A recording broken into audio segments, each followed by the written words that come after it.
साहिब। बोलो सद्गुरुदेव की जय।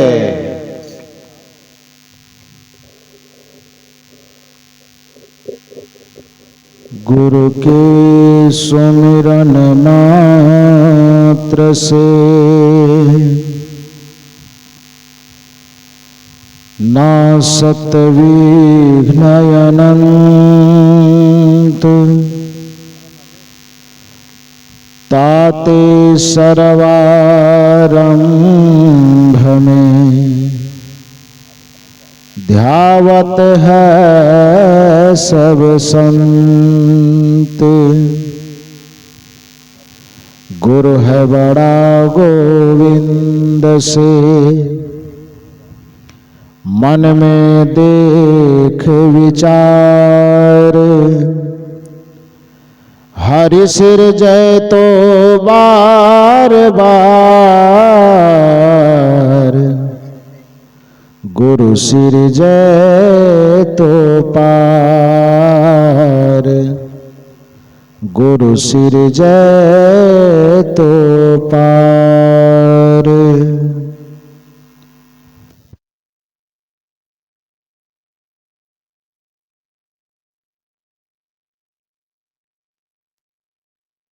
हेलो,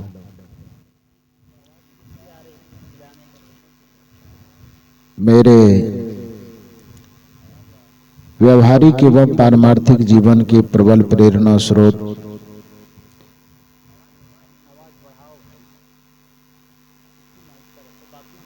परमाराध्य परम पूज्य सद्गुरुदेव जी छत्तीसगढ़ के पावन धरा जिला महासमुंद ग्राम मोहंदा में सर्व कबीर पंथ समाज बागबाहरा के तत्वावधान में आयोजित त्रिदिवसीय सत्संग समारोह के तीसरे दिन के प्रथम सत्र में मंच पर विराजमान अपने आदर्श चरित्र से संपूर्ण जगत को प्रेरित करने वाले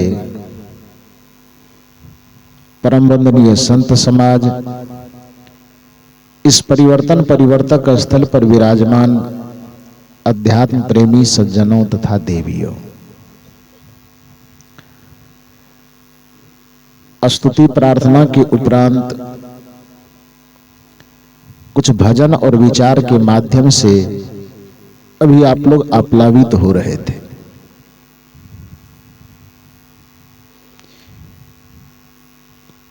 पूर्व में पूज्य श्री यतेंद्र साहब जी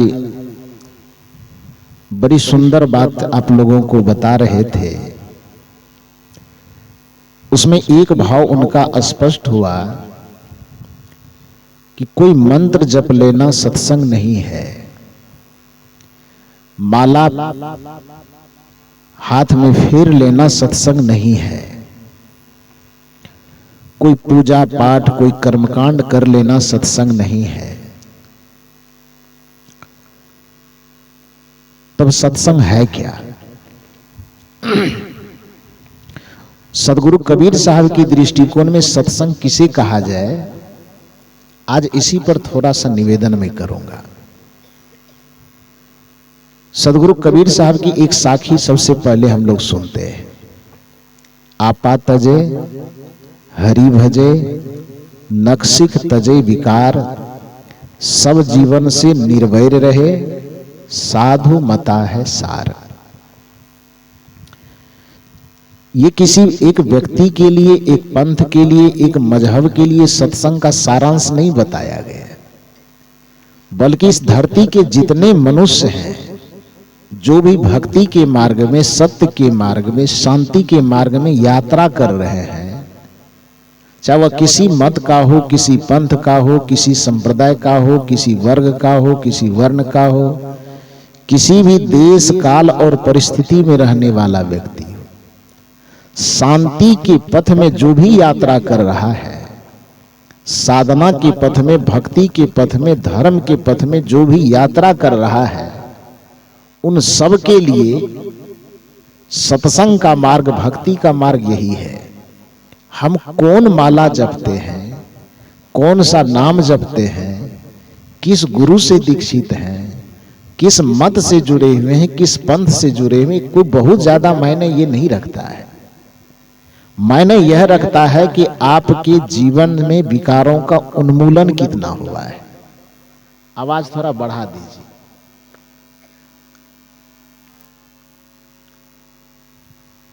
हेलो, बोलिए सद्गुरुदेव की। आपके जीवन में विकारों का परिष्कार कितना हुआ है। क्योंकि एक शब्द में, एक वाक्य में यदि हम सत्संग की परिभाषा दें तो अपने जीवन का परिशोधन करना ही सत्संग है। इस कपड़े में दाग लग गया है तो इसको धोने के अलावा इसको साफ करने का और क्या उपाय हो सकता है। अब कपड़ा गंदा हो गया है, अब कपड़े के गंदगी को हम साबुन और सर्फ लगा करके साफ न करें, अब बाकी इस कपड़े के सामने बैठ करके हम कोई मंत्र जपें, कपड़ा कैसे साफ होगा। साबुन सर्फ का प्रयोग करके इस कपड़े को रगड़े नहीं, धोए नहीं, साफ करें नहीं, अब कोई हरि कीर्तन करना शुरू कर दे, कोई कथा करना शुरू कर दे, यज्ञ करना शुरू कर दे, हवन करना शुरू कर दे, इससे कपड़े को साफ होने का क्या संबंध है। कपड़ा साफ करने का सीधा सा फॉर्मूला है कि इस पे साबुन सर्फ लगा करके भाई निचोड़ो मड़ोड़ो, ये साफ हो जाएगा। आपके और हमारे जीवन में अशांति किसी ग्रह के टेढ़ा होने से अशांति नहीं है ना भाई। किसी दिन के कारण, किसी काल के कारण, किसी समय के कारण हमारा जीवन दुखी नहीं है।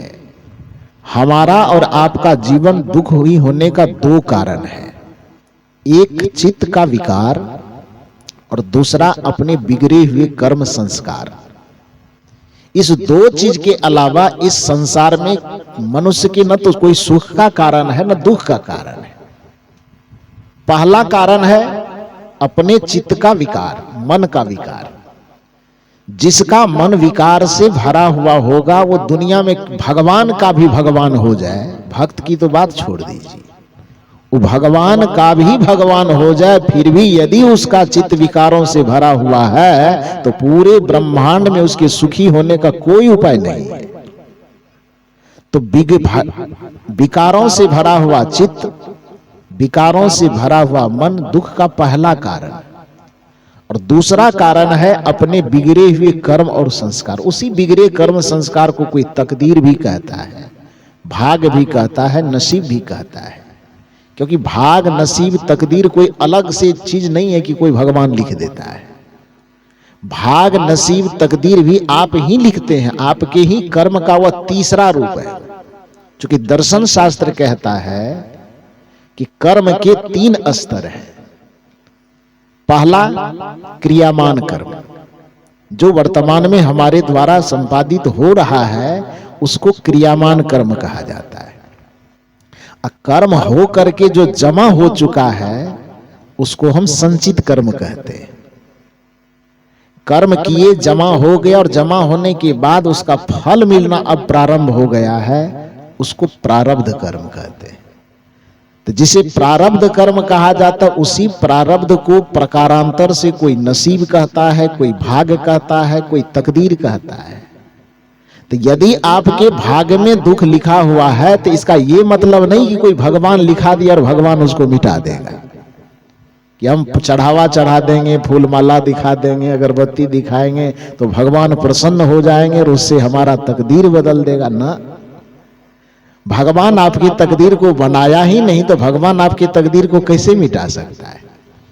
अपने भाग को, अपने तकदीर को बनाने वाले भी आप ही हैं। इसलिए इतनी सी बात काफी है कि कर्म प्रधान विश्व करी राखा, जो जस करहि सो तस फल चाखा। यदि किसी को यह लगता है कि हम बुरे कर्म कर करके भगवान की पूजा अर्चना करके उस बुरे कर्म के फल से बच जाएंगे, तो कबीर साहब ने प्रश्न किया, करे बुराई सुख चाहे। सवाल है उसमें कैसे, क्योंकि आप जानते हैं कि व्याकरण कहता है कि जहां पर क्या लग जाए, कब लग जाए, कौन लग जाए, कैसे लग जाए, किस लिए लग जाए, तो क्या है वो? कब, क्या, कौन, कैसे, ये प्रश्नवाचक चिन्ह है। कबीर साहब सवाल करते कैसे लगा करके, करे बुराई सुख चाहे, कैसे, व्हाट, क्या, प्रश्नवाचक चिन्ह। हाउ, करे बुराई सुख चाहे, कैसे पावे कोई, रोपे पेड़ बबूल का, तो आम कहां से हो। साहब कहते हैं कि बुराई अपने अंदर पाल करके, बबूल का बीज लगा करके तुम आम का परिणाम चाहते हो, आम का फल चाहते हो, कैसे संभव है? कर्म तो हमारा गलत बोया जा रहा है और परिणाम हम अच्छा चाह रहे हैं, तो उसमें कोई भगवान सहयोगी कैसे होगा? प्रकृति के नियम से भगवान भी बंधे हुए हैं। अच्छा, एक बात आप जान लीजिए, मान लीजिए जो भगवानवादी ईश्वरवादी मान्यता में जीने वाले लोग हैं, उनके ही कथनानुसार भगवान इस धरती पर क्यों आते हैं? प्रकृति के नियम को बिगाड़ने के लिए कि उसको बचाने के लिए क्यों आते हैं? स्वाभाविक बात है कि जो भगवान के अवतार को इस धरती पर मानते हैं, उनसे भी पूछिए कि भाई आप भगवान को इस धरती पर किस लिए लाते हैं? प्रकृति के नियम को बिगाड़ने के लिए लाते हैं कि प्रकृति के नियम को बचाने के लिए लाते हैं? सीधी सी बात है, उनका भी जवाब होगा, यदि दिमाग सुलझा हुआ होगा उसका, तो वो यही कहेंगे कि भाई प्रकृति के नियम की जो अवहेलना कर रहे थे लोग, उस अवहेलना से प्रकृति के नियम को सुरक्षित करने के लिए ही भगवान को आना पड़ता है। तो जब प्रकृति के नियम को बचाने के लिए उनको आना पड़ा, तो गलती करने पर फल अच्छा मिले, ये प्रकृति के नियम के अनुकूल है कि विरुद्ध हो जाएगा?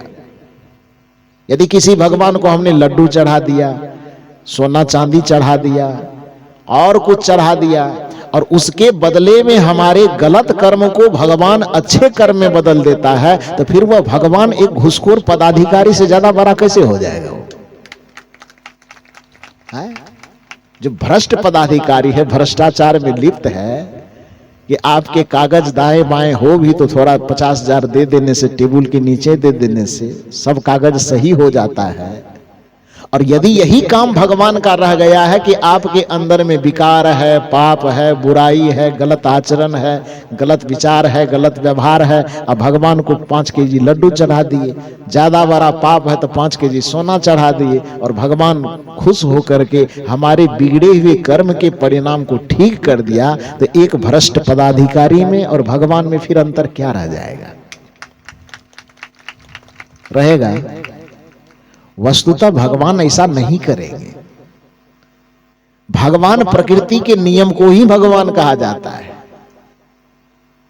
और उस नियम से व्यक्ति बंधा हुआ है। हालांकि बोने के वक्त में वह समझता नहीं कि कोई देख रहा है, लेकिन फल जब आता है तब छटपटाता है, भगवान भगवती मंदिर मस्जिद सर रगड़ते फिरता है। एक कहानी हम लोग कहा करते हैं कि एक किसान अपने खेत में कुछ बीज बो रहा था, फसल बो रहा था।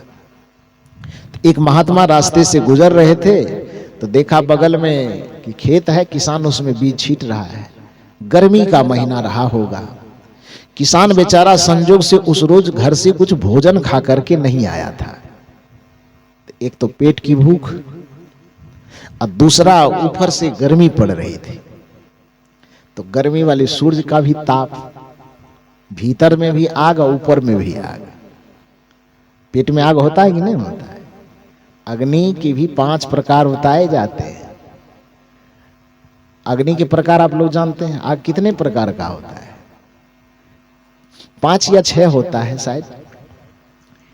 पेट की अग्नि को जठराग्नि बोला जाता है, समुद्र के अग्नि को बरवाग्नि बोला जाता है, जंगल के अग्नि को दावाग्नि बोला जाता है, बोला जाता है ना। अब बाहर का जो आग है तो उसको अग्नि बोला ही जाता है। शरीर में भी आग है, जो ताप है शरीर का, उसको भी कोई अग्नि बोला जाता है। तो 5-6 प्रकार का शायद बताया जाता है। तो मूल रूप से आप यह समझिए कि एक उस बेचारे को पेट की आग उसको परेशान कर रही थी भूख से, दूसरा ऊपर से सूर्य का ताप पड़ रहा था, तो परेशान था वो। और बगल से जो महात्मा जी गुजर रहे थे, देखा कि किसान छींट रहा है, तो महात्मा जी अचानक पूछ बैठे किसान से कि क्या बो रहे हैं। तो शायद बेचारा पेट उठ भरा रहता, गर्मी न लगती तो थोड़ा शांत होकर के जवाब देता। क्योंकि किसान जो होते वो सरल सहज होते ही हैं, तो महात्मा का बात सुन करके वो सहजता से जवाब दे सकते थे। लेकिन शायद एक तो घर का कोई टेंशन होगा, भूख भी होगी और ऊपर से गर्मी से माथा भी गर्म होगा, तो उसमें जवाब थोड़ा कड़क हो गया। उसने महात्मा से कहा तो कोई काम धाम नहीं मिलता है, क्या बोले नहीं बोले, जाइए आप रास्ते से। महात्मा जी फिर मुस्कुराते हुए बोले कि क्या बोल रहे हैं, थोड़ा बता दीजिए। फिर कड़क करके वो किसान जवाब दिए। 2 बार 3 बार 4 बार जब एक ही तरह से जवाब वो दिए तो महात्मा जी से भी नहीं रहा गया। उन्होंने भी कहा भैया जवाब मत दो, जाओ। लेकिन एक बात याद रखो कि 8 दिन के बाद जब उधर से हम लौटेंगे तो तुम्हारे अड़ोस पड़ोस अगल बगल किसी से पूछने की जरूरत नहीं पड़ेगी। यहां तक कि तुम भी खड़े रहोगे तो तुमसे भी हमें पूछना नहीं पड़ेगा कि क्या बोए हो।